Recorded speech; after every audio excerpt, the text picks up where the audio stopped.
السلام علیکم ناظرین، میں ہوں رضوان جعفر. ہمارا پاکستان کے ساتھ حاضر خدمت ہے. اکثر مجھے خود بھی تلاش رہتی ہے کہ میں پاکستان کے کچھ ایسے دانشوروں تک پہنچ سکوں کہ جو پاکستان کے جو موجودہ مسائل ہیں ان کے سولیوشن جو ہے وہ آپ کی خدمت میں پیش کر سکیں, اور خود ان کی بھی کوئی ہسٹری ہونی چاہیے, انہوں نے بھی کوئی ایسے کارنامے انجام دیے ہوں کہ جو کہ ہمارے لیے مشعل راہ بن سکیں. اسی طرح کی ایک شخصیت آج ہمارے ساتھ موجود ہیں, بہت ساری کتابوں کے رائٹر ہیں, وہ کتابیں بھی آپ کو ہم دکھائیں گے. آج تعارف کراتا ہوں, ڈاکٹر جنید احمد صاحب ہمارے ساتھ موجود ہیں. السلام ڈاکٹر صاحب. وعلیکم السلام. ڈاکٹر صاحب آپ کو خوش آمدید کہتے ہیں. ماشاءاللہ آپ کے بیسیکلی تو کتابوں کی میں نے بات کر دی, لیکن آپ کا جو ایک ہسٹری رہی ہے وہ فائنینشیل انسٹیٹیوشنس کے حوالے سے رہی ہے. ایز اے کنسلٹنٹ آپ نے مور دین 1400 جو ہے پروجیکٹس کیے ہیں, 40 سے زائد تعلیمی ادارے بنائے ہیں, جن میں 3 یونیورسٹیز شامل ہیں, 135 انڈسٹریل اینڈ کمرشل پروجیکٹس جو ہے قائم کیے ہیں, 14 ہاسپٹل جو ہے آپ نے قائم کیے ہیں, 10 بینکس اینڈ فائنینشیل انسٹیٹیوشنز جو ہیں وہ آپ نے قائم کیے, 2 لاکھ سے زیادہ لوگوں کو کی امپلائمنٹ کی وجہ بنے ہیں. تو یہ تو بڑا زبردست کارنامہ ہے سر. یہ سب کچھ کیسے کیا, کیسے آپ کی ہسٹری, یہ ضرور جانیں گے, اور جو اصل بات ہے جس کے لیے آئے ہیں کہ جو موجودہ مسائل ہیں ان سے کیسے نکل سکتے ہیں. لیکن اس سے پہلے سر یہ فرمائیں کہ یہ جو ایک ہم دیکھتے ہیں کہ فزیکل کسی شخص کے ساتھ کوئی ایشو ہو اور تو اس کا موٹیویشن لیول ڈاؤن ہو جاتا ہے, معاشرہ بھی اس کو ایکسیپٹ نہیں کر رہا ہوتا, پیرنٹس بھی اس طرح سے توجہ نہیں دے رہے ہوتے. تو ہم نے آپ کے بارے میں سنا ہے کہ اسکول لائف سے ہی آپ نے بڑا چیلنج لیا, تو یہ کیا فزیکل کیا چیلنج تھا سر؟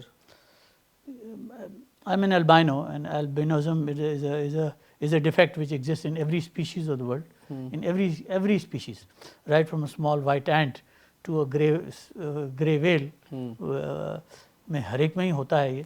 تو البینزم میں ایک بڑا پرابلم یہ ہو جاتا ہے کہ آپ کی آئی سائٹ ویک ہوتی ہے, and you are not able to see far. تو جس میں obviously I could never read the blackboard and the whiteboard in the school and the college and the university. مگر اللہ تعالیٰ نے اس کو اور بہت سی چیزوں سے کمپنسیٹ کر دیا. ایک تو اللہ تعالیٰ نے ہیبٹ ڈالی کہ صبح اٹھ کے 5 بجے سے 4 بجے سے پڑھنا شروع کیا, اور تو میں کلاس میں جانے سے پہلے میں ساری کلاس کو تیار کر چکا ہوتا تھا. تو I would hardly study anything from any teacher, but اللہ تعالیٰ کا شکر ہے آل مائی لائف گاٹ کبھی سیکنڈ پوزیشن آئی نہیں فرام کلاس 2 آنورڈس. اچھا. I've been first always and a gold medalist, 16 gold medals to my credit. تو یہ تو رہا ہی ہے, مگر اللہ تعالیٰ نے اس کے ساتھ ساتھ اور زندگی میں ہر چیز میں سکسیس. اور پی ایچ ڈی آپ نے جو کیا سر وہ؟ My PhD is in financial policy from McGill University. The degree was conferred in January 1980. I had come back to Pakistan in December 1979. میں 6 سال کینیڈا میں رہا تھا. 6 سال میں میں نے ایک سیکنڈ بیچلرز کیا. میں یہاں سے بی کام کر کے گیا تھا government college of commerce and economics سے. کالج کا پریزیڈنٹ بھی تھا اور کراچی اسٹوڈنٹس کاؤنسل کا چیئرمین بھی تھا. ٹھیک ہے. I did my bachelor's again, then an MBA and an MA in economics and a PhD. All in 6 years. ٹھیک ہے. And اس میں 4 سال بیل کینیڈا میں نوکری بھی کی, اور 4 سال میں 7 پروموشنیں لیں. I was drawing something like $150,000 a year at the age of 25. ٹھیک ہے. Which in Pakistan, even now, میں تو بات کر رہا ہوں یہ 1979 کی, کہ آج بھی اتنی تنخواہ کسی کو نہیں مل رہی ہوتی. At this age آپ کو کچھ پوزیشن ہی نہیں ہوتی. تو خیر یہ سکسیس یہیں پہ بھی کنٹینیو کی. I came back here and that primary reason was my father was retiring, and میں نہیں چاہتا تھا کہ میرے والد صاحب زندگی میں کسی اور کے ساتھ کام کریں. He had worked 42 years with the government of Pakistan and had retired honorably and with dignity. میں نہیں چاہتا تھا کہ وہ اب کسی اور کا وجہ سے ہو. تو میں I came back, اور پھر یہاں پر بھی وہ سکسیس ویسی ہی چلتی رہی. میں نے نیشنل کنسٹرکشن جوائن کی. اس زمانے میں NC was a very large company, about 22,000 people. ہمارے کوئی 65 پروجیکٹ چل رہے تھے پاکستان میں اور باہر بھی چل رہے تھے. تو at 28 I was heading this company. ٹھیک ہے. And ہم نے کمپنی کو ٹرن اراؤنڈ بھی کیا, and I left them and then I joined the Habib group. اور حبیب گروپ میں بھی ایگری آٹو بنائی. ایگری آٹو میں 27 ڈفرینٹ کمپوننٹس بنتے ہیں, جو آج بھی ہے اور ماشاءاللہ بہت بڑی کمپنی ہے. آٹوموٹیو کمپوننٹ کی پاکستان کی سب سے بڑی کمپنی ہے. ٹھیک ہے. تو یہ بنائی. اس کے بعد آئی اسٹارٹیڈ کہ میں نے کہا اب نوکری نہیں کروں گا. 86 میں established national management consultant the company that I still manage and run. اور اسی میں یہ تمام چیزیں جو آپ نے ذکر کیا ہے یہ کام کرنے کا موقع ہوا. یہ اس ملک سے ایک عشق ہے کہ آئی سرنڈرڈ اے کینیڈین پاسپورٹ ان 1989. اچھا. میں نے نہیں جانا. اینڈ جو پاکستان کے زمانے میں حالات بہت خراب تھے, بے نظیر کا زمانہ تھا جب کہ 100 بندہ روز مر جاتا تھا. جی جی. تو آئی سیڈ نہیں یار یہ نہیں, this is not the time to ever leave, تو this is the time to stay back. تو سر اس وقت آپ نے جو ایک فیصلہ کیا کہ نہیں مجھے پاکستان میں رہنا ہے, یہاں پہ چیزوں کو کنٹریبیوٹ کرنا ہے بہتر کرنے کے لیے, جب ہم اس 1989-90 سے بات شروع کرتے ہیں اور کراچی میں تھی آف کورس آپ سر, یہ جو بات کر رہے ہیں آپ یہ جو صورتحال تھی کراچی کی تھی جو, تو اب 2025 میں بیٹھ کر آپ کیا سمجھتے ہیں, ہم آگے بڑھے ہیں, ہم پیچھے گئے ہیں, ہم کہاں کھڑے ہیں پاکستان سر؟ I am now mashallah 72 years old, and in 72 years at least I remember 62 years very vividly. I had started reading a newspaper where I was in class 4, اور حبیب پبلک اسکول میں ہماری ایک وائس آف حبیب ہوا کرتا تھا. میں voice of حبیب پہ radio پہ خبریں بھی پڑھتا تھا, صبح 8 بجے کی خبریں جو میں پہلے خود بنایا کرتا تھا پڑھتا, تو اس لیے کافی چیزوں سے اویئر. اور والد صاحب کے ساتھ میں نے 4-5 سال کی عمر سے انہوں نے مجھے اپنے ساتھ لے جانا شروع کر دیا تھا. میں پریزیڈنٹ ایوب خان سے پہلی دفعہ ملا ایٹ دی ایج آف 4, تو 4 سال کی عمر سے آپ دیکھ رہے تھے یہ سب چیزیں ہو رہی ہیں. میں آپ سے یہ بات کھل کے کہہ سکتا ہوں کہ پچھلے 75 سال میں اس ملک میں, یا پچھلے 62 سال میں, تو ہر حالت میں ہر چیز انحطاط کی طرف گئی ہے, خراب ہوئی ہے. کوئی ایک چیز ایسی نہیں ہے جو کہ ٹھیک ہوئی ہو. نہ سڑکیں ہیں, نہ بجلی ہے, نہ پانی ہے, نہ تعلیم ہے, نہ صحت ہے, نہ لا اینڈ آرڈر ہے, نہ جوڈیشری ہے. کوئی ایک ایسی چیز نہیں ہے جو کہ اس ملک میں بہتری کی طرف گئی ہو. ٹھیک ہے. صرف 2 چیزیں میں کہہ سکتا ہوں. ایک تو یہ سیل ٹیلی فون آئے, ٹھیک ہے, اس کی وجہ سے یہ ہوا کہ جو پہلے 20-20 سال لگا کرتے تھے ٹیلی فون ملنے میں, وہ گھٹ کے 20 منٹ ہو گیا. ٹھیک ہے, آپ کو مل جاتا ہے, ٹیلی فون مل جاتا ہے. پہلے 20-20 سال لگتے تھے. ٹھیک ہے, نمبر 1. اور نمبر 2, پاکستان میں بہت ساری ٹیلی ویژن چینلز آ گئے, اور یہ تو خیر ٹیلی کمیونیکیشن کے ساتھ ہی اس کو شامل کر لیجئے. دوسری بات جو ہوئی ہے وہ ہمارے ساتھ اللہ تعالیٰ نے بہت کرم کیا کہ ڈاکٹر اے کیو خان کی وجہ سے اس ملک کو ہم نے ایک نیوکلیئر ملک بنانے میں قابل ہو گئے. Otherwise there is nothing. ٹھیک ہے, کوئی ایسی چیز نہیں ہے کہ جو ہم یہ کہہ سکیں کہ اس ملک میں ٹھیک ہوئی ہو.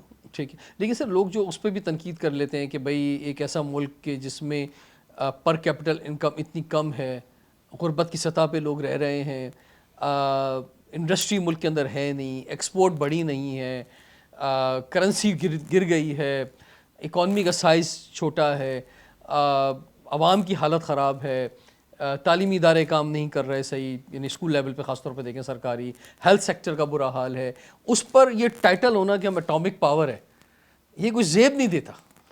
یہ بات تو آپ کی صحیح ہے کہ وہ زیب نہیں دیتا, مگر اب یہ تو نہیں کیا جا سکتا نا کہ اسے ایٹم بم کو کھول کے فارغ کرتے ہیں. اچھا.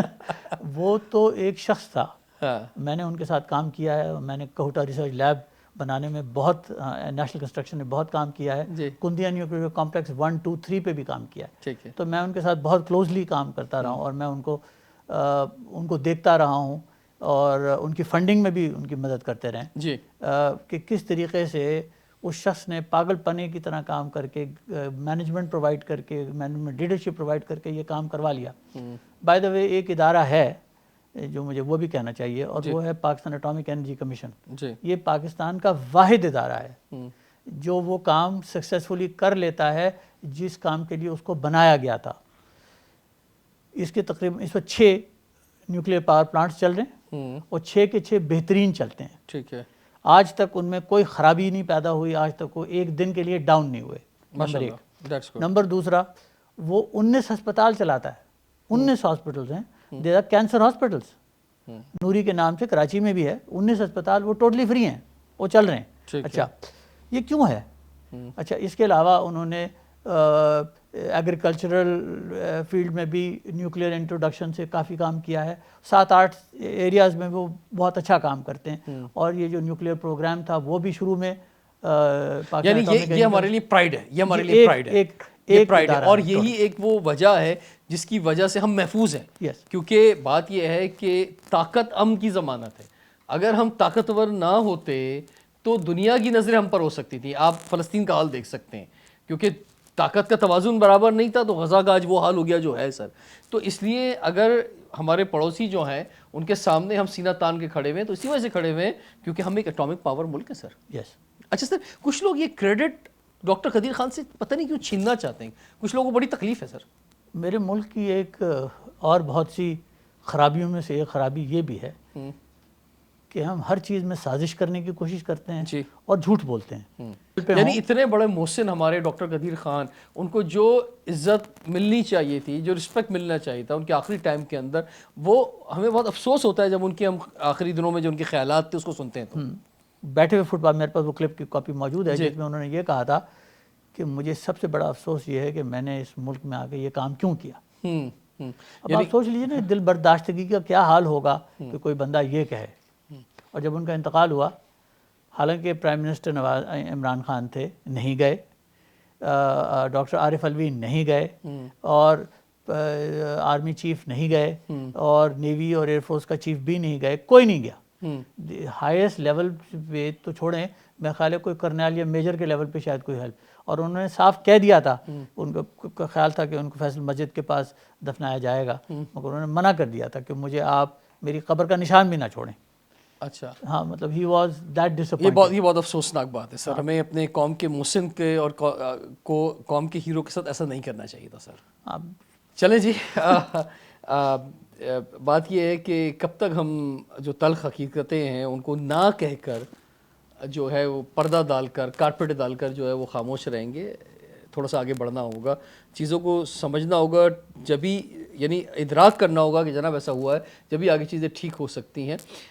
ٹائم ایک بریک کا اور بریک بعد کنٹینیو کرتے ہیں، دیکھتے رہیے پروگرام ہمارا پاکستان.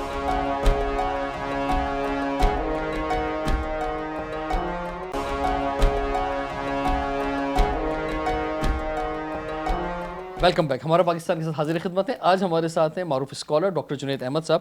ڈاکٹر صاحب، ڈاکٹر عبد القدیر خان کے حوالے سے تو آپ نے اپنی ایک رائے دی، اور جتنی قدر کی جائے ڈاکٹر قدیر خان صاحب کی وہ کم ہے. اور پاکستان ایک اٹامک کنٹری ہے، یہ ایک بہت بڑا اعزاز ہے، فخر ہے، اور طاقت امن کی ضمانت ہے. اس طاقت کی وجہ سے ہی ہم محفوظ ہیں اور سلامتی کا ضامن ہیں. یہ جو ایک بات کی جاتی ہے سر کہ یہ جو اسلامک بوم ہے، یا یہ بات کی جاتی ہے کہ جناب یہ جو دنیا بنیادی طور پہ پاکستان کے پیچھے اس لیے ہے کہ وہ ہم سے یہ جو اعزاز ہے ایٹمی طاقت ہونے کا یہ چھیننا چاہتی ہے. ٹھیک ہے، یہ اس میں کتنی صداقت لگتی ہے آپ کو؟ دنیا کو اس بات کی فکر ہے؟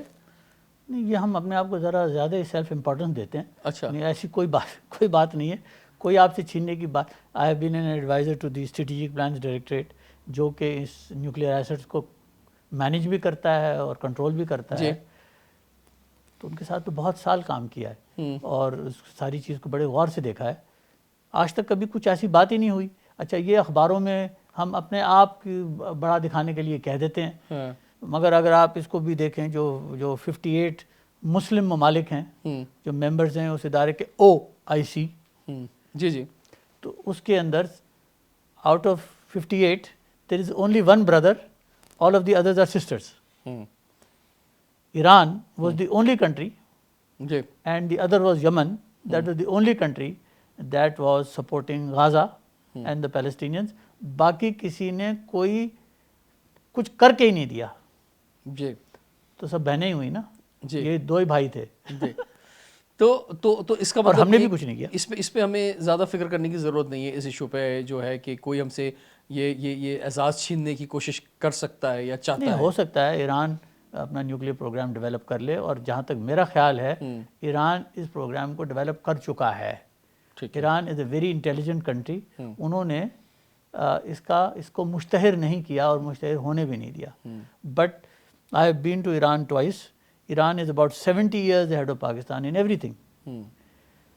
اچھا سر، تھوڑا سا اور چیزوں کی طرف آتے ہیں. یہ جو in connection of that discussion, ہم جو آپ نے کہا کہ جناب یہ پچھلے 62 ایئرس میں خاص طور پہ ہم ڈکلائن ہی کی طرف گئے ہیں، ہم اوپر نہیں گئے، ہم ہر چیز کے اندر تنزل ہی ہوئی ہے. اس کی وجہ کہا جاتا ہے کہ ہماری اپنی نااہلیاں نہیں ہیں، بلکہ ہمارے پڑوسیوں جس جگہ پہ ہم ہیں جغرافیکلی، جہاں یہ اسٹرینتھ ہے وہاں ہمارے لیے ایک بڑا خطرہ بھی ہے. یہ جو ہمارے پڑوسی ہیں اس کی وجہ سے ہمارا یہ حال ہے. اگر افغانستان ہمارے ساتھ نہ ہوتا تو ہم بہت ترقی کر جاتے. اگر انڈیا کے ساتھ ہمارا کشمیر کا ڈسپیوٹ نہ ہوتا تو ہم بہت ترقی کر جاتے.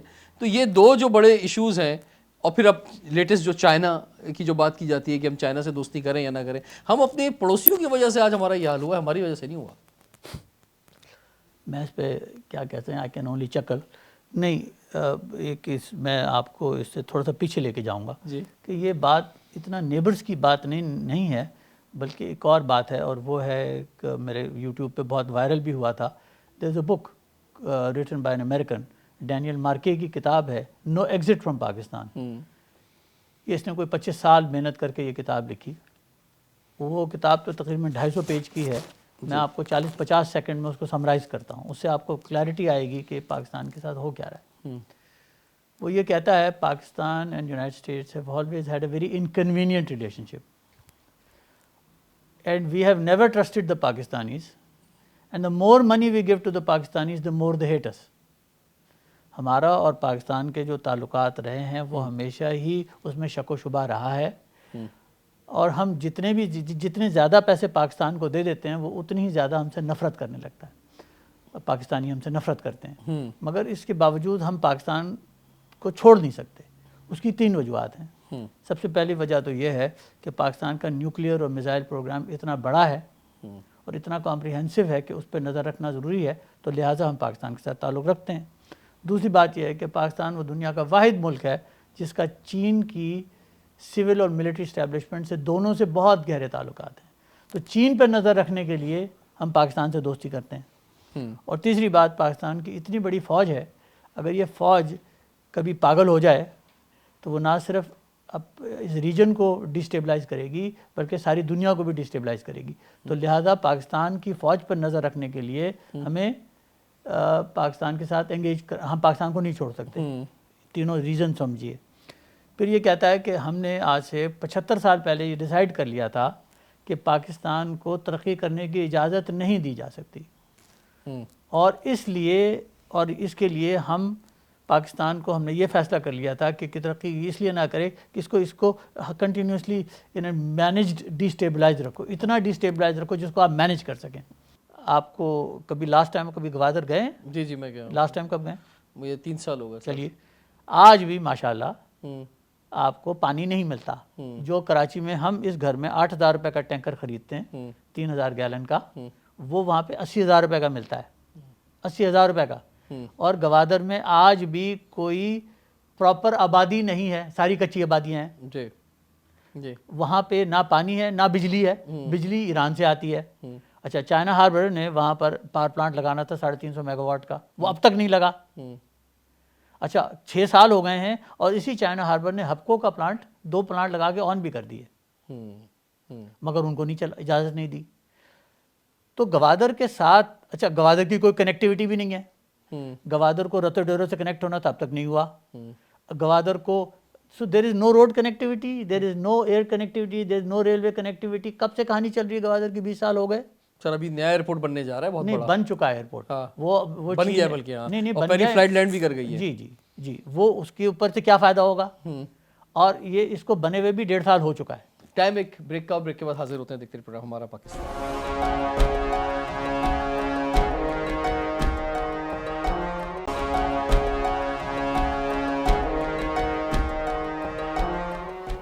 Welcome back. ہمارا پاکستان کے ساتھ حاضر خدمت ہے. آج ہم ہیں معروف اسکالر ڈاکٹر جنید احمد صاحب کے ساتھ. ڈاکٹر صاحب, آپ کی کچھ کتابیں میرے سامنے ہیں, جیسے بھارت جہاں کوئی نہ سر اٹھا کر کے چلے, تو اس پر بھی بات کریں گے. بنگلہ دیش کے حوالے سے 2 کتابیں آپ کی ہیں, بنگلہ دیش کی تخلیق, فسانے اور حقائق, اور بہاریوں کے حوالے سے بھی جو ہے نا ایک بک ہے, اس پر بھی بات ہوگی ابھی. لیکن پہلے ایک بڑی خوبصورت بک میں آپ کی دیکھ رہا ہوں, Ganga to Pulwama, India's false flag operations. تو ڈفرینٹ کتنے فالس فلیگ آپریشن اب تک کیے؟ 8 انہوں نے کیے, جس میں بمبئی اٹیک کو بھی آپ سمجھتے ہیں کہ ان کا اپنا آپریشن تھا. 100%. تو وہ تو پاکستان پہ ڈالتے ہیں جناب. جی, تو انہوں نے تو ہر چیز ہی پاکستان پہ ڈالی ہے, اور اسی کو تو فالس فلیگ کہتے ہیں. تو سب سے پہلے انہوں نے گنگا کا فالس فلیگ کیا تھا جنوری 1971 میں, جب وہ ایک انڈین آرمی کے جتنے لوگ بیٹھے تھے وہ سب آرمی آفیسرز تھے اور ان کی بیویاں تھیں. فوک آف فرینڈشپ تھا جو کہ سری لنکا کہہ رہا ہوں, سری نگر سے لاہور لینڈ کیا, اور اس کے اوپر انہوں نے کہا کہ جی ہائی جیک ہو گیا ہے جہاز. بھٹو صاحب کے ساتھ انہوں نے نیگوشیشن کی, حالانکہ بھٹو صاحب was in know position in جنوری 1970, تو ان کی کوئی پوزیشن نہیں تھی. تو ابھی تو الیکشن بھی نہیں ہوئے تھے، تو وہ جو جا کے الیکشن تو December 70 میں ہوئے، تو انہوں نے خیر بہرحال اس نیگوسیشن کی بیسس کے اوپر انہوں نے سارے پیسنجرز تو چھوڑ دیے تھے، مگر ان دو بندوں نے جن کے ہاتھ میں ٹوائے پسٹل تھی اور انہوں نے اس جہاز کو اڑایا، اور انڈیا نے یہ سارا الزام پاکستان پہ لگایا، اور لگا کر انہوں نے جو اوور فلائٹس تھیں from Pakistan, west Pakistan to east Pakistan, وہ بند کر دی، جس کی وجہ سے ہمیں بے انتہا دقت ہوئی۔ جو پہلے آپ کی فلائٹ عام طور پہ 2.5 گھنٹے میں پہنچ جاتی تھی، وہ اب سری لنکا جاتے تھے، سری لنکا سے واپس اوپر آتے تھے تو تقریباً 7 گھنٹے لگ جاتے تھے۔ اس زمانے میں کولمبو کو یہ حال تھا کہ وہاں پیٹرول بھی نہیں ملتا تھا، تو آپ کو پہلے پیٹرول بھیجنا پڑتا تھا اور وغیرہ۔ یہ تو دیٹ واز انڈیاز۔ اور بمبئی اٹیک کے والے سے بات کرتے ہیں۔ ممبئی اٹیک کی سے پہلے ایک اور جو اس سے زیادہ مزیدار ہے وہ پارلیمنٹ کے اوپر اٹیک تھا، دسمبر 20 کو 9/11 ہو چکا تھا۔ 9/11 کے بعد یہ دسمبر میں یہ انہوں نے کہا کہ یہ انڈین پارلیمنٹ پہ اٹیک کیا ہے، اور یہ جو ہے اس کے اندر بھی پاکستان شامل ہے، اور اس کے بعد 10 لاکھ پاکستانی اور انڈین فوج آئی بال کرتی رہی تھی تقریباً 10 مہینے تک۔ It is a very serious matter, اور اس کی بھی وہ انہی کے لوگ تھے اور انہوں نے کیا تھا، اور اس کی ہم نے بڑی پوری ڈیٹیل دی ہے کہ انہوں نے وہ کس طریقے سے حرکت کی تھی۔ اور اس کے اندر ایک بیچارہ بندہ پکڑا گیا جو کشمیری، جو بیچارہ کشمیر سے سیر کرنے آیا تھا دلی، اس کا نام تھا افضل گرو، اس کو پکڑ لیا، اور افضل گرو کو کوئی 12-13 سال تہاڑ جیل میں ظلم کر کے ہی died, he was killed only 2-3 میں 1-2 سال ہوئے اس کو ہوئے۔ Mumbai attacks was also similarly done, کہ اس کے اندر ایک وہاں پہ ایک ایس پی تھے جو کہ اس کی بات کے پیچھے پڑے ہوئے تھے کہ یہ جو پارلیمنٹ پہ اٹیک ہوا ہے یہ فالس فلیگ تھا اور یہ ہم نے کیا، یہ انڈینز اس میں شامل تھے۔ اچھا، انڈین گورنمنٹ کو بھی انہوں نے پکڑ لیا تھا، تو ان آرڈر ٹو کل ہم اٹ واز نیسسری کہ اس کو بھی مارا جائے، اور یہ پورا ممبئی کا پورا پلان کیا گیا اور اس کو ایگزیکیوٹ بھی کیا گیا، اور اس کی انہوں نے بڑی ڈیٹیل سٹڈیز بھی ہوئیں، اور یہ بات ثابت بھی ہو گئی تھی کہ یہ انڈینز نے ہی خود کیا ہے۔ اس کے اندر جس بندے پہ سارا الزام لگایا گیا تھا اس کا پاکستان کے اندر، میں نے اب نام بھول رہا ہوں اس کا، اجمل قصاب، اس کا تو حامد میر نے گاؤں بھی ڈھونڈ لیا تھا، اور پھر بعد میں اس نے پھر جب وہ پکڑا گیا تو اس نے یہ کہا تو میں تو انڈین ہوں، میں تو کبھی پاکستان گیا بھی نہیں۔ اچھا، اور ہمارے جو کچھ پولیٹیکل لیڈر تھے وہ الٹا ایکسیپٹ کر رہے تھے اس کو۔ ہاں، افسوسناک بات یہ ہے۔ ہاں، اور بغیر سوچے سمجھے بات کرنا، بغیر پڑھے بات کرنا۔ اسی طریقے سے پلوامہ میں مودی نے اپنے بندے خود مروائے اور وہ الزام پاکستان پہ لگایا، اور انہوں نے پہلے کہا کہ جی ہم پاکستان کے اوپر ٹارگٹ اسٹرائک کریں گے، اور یہ ساری کہانی ڈیولپ ہوئی، اور اس کے بعد انہوں نے پھر اٹیک بھی کیا۔ تو وہ جو بالاکوٹ کے اندر جہاں پر اور تو کوئی، انہوں نے پھر کہا کہ جی وہاں پہ 400 بندے مر گئے۔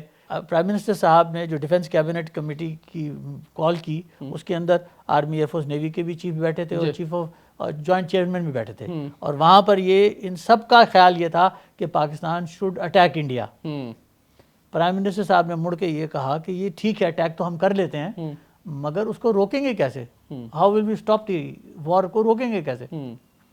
And then the prime minister decided no, ہم جنگ نہیں کریں گے، وی ول ناٹ فائٹ۔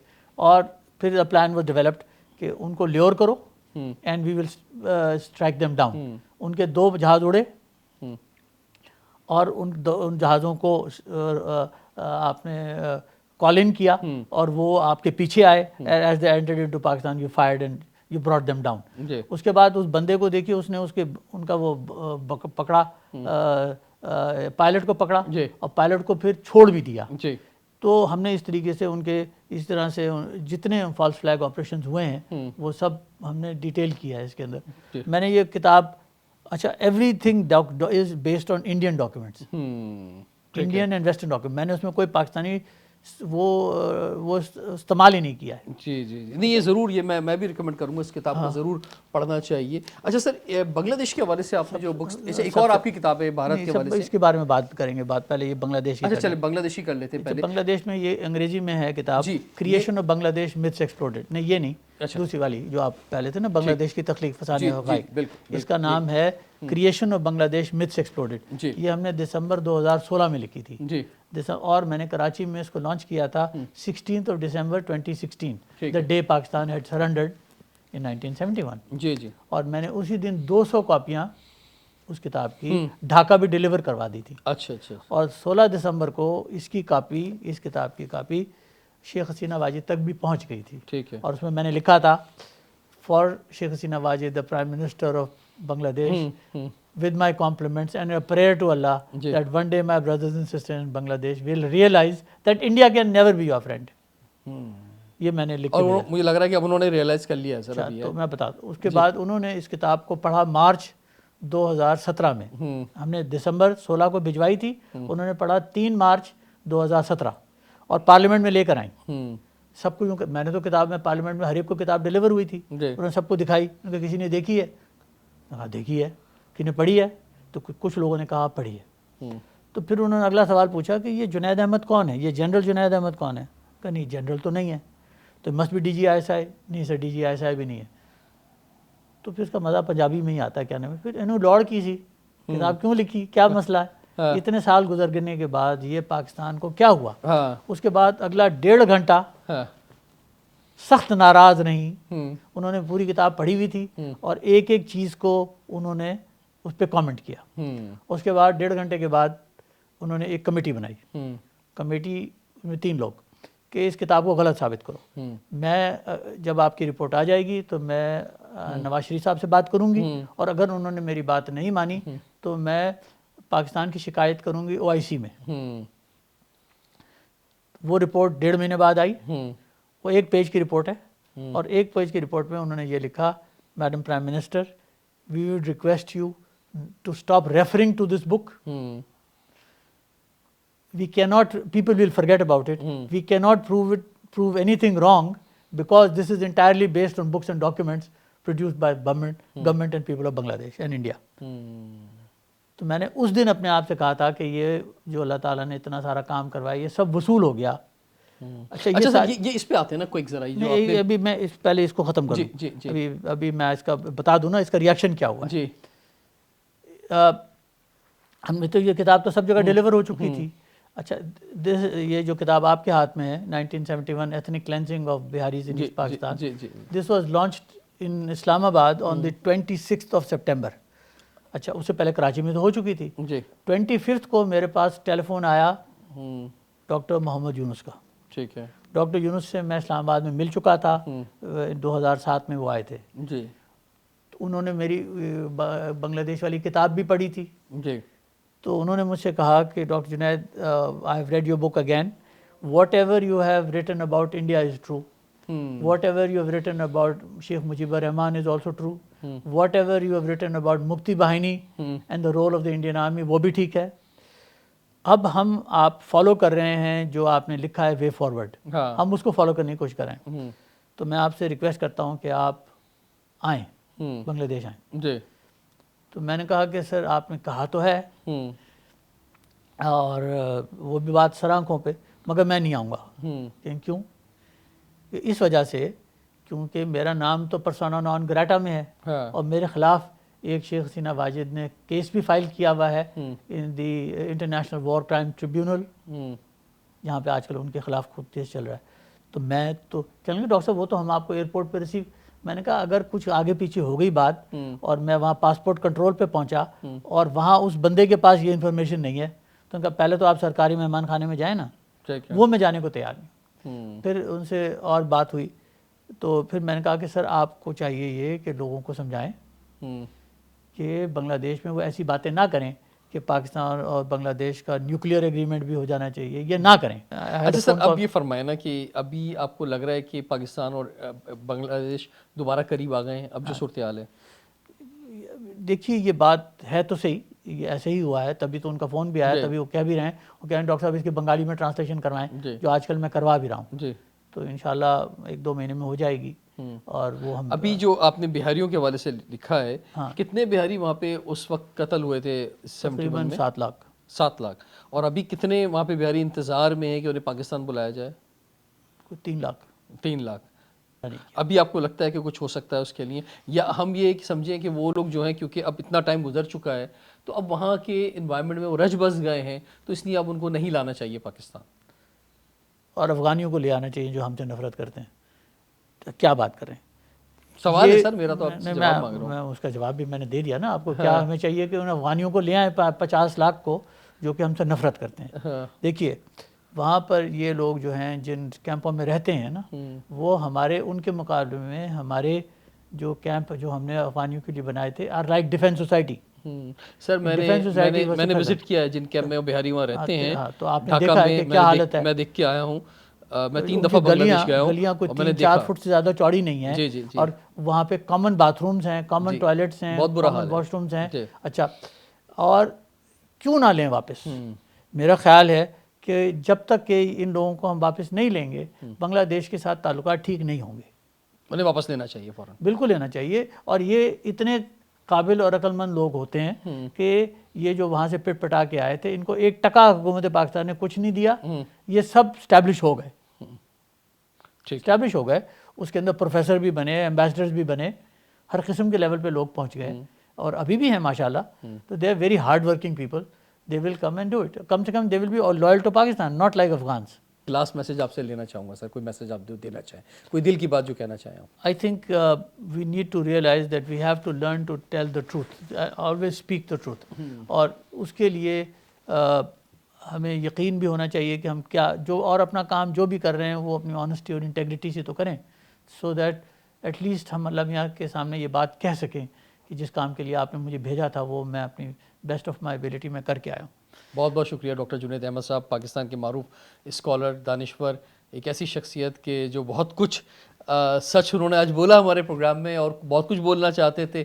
کچھ شاید تھوڑا سا ہم نے روک بھی دیا کہ بھائی سر اتنا سچ نہ بولیں کچھ, لیکن ہم کوشش کریں گے کہ آگے کے پروگراموں میں سر آپ کے ساتھ دوبارہ بیٹھ سکیں. رضوان جعفر اجازت دیجیے, دیکھتے رہیے پروگرام ہمارا.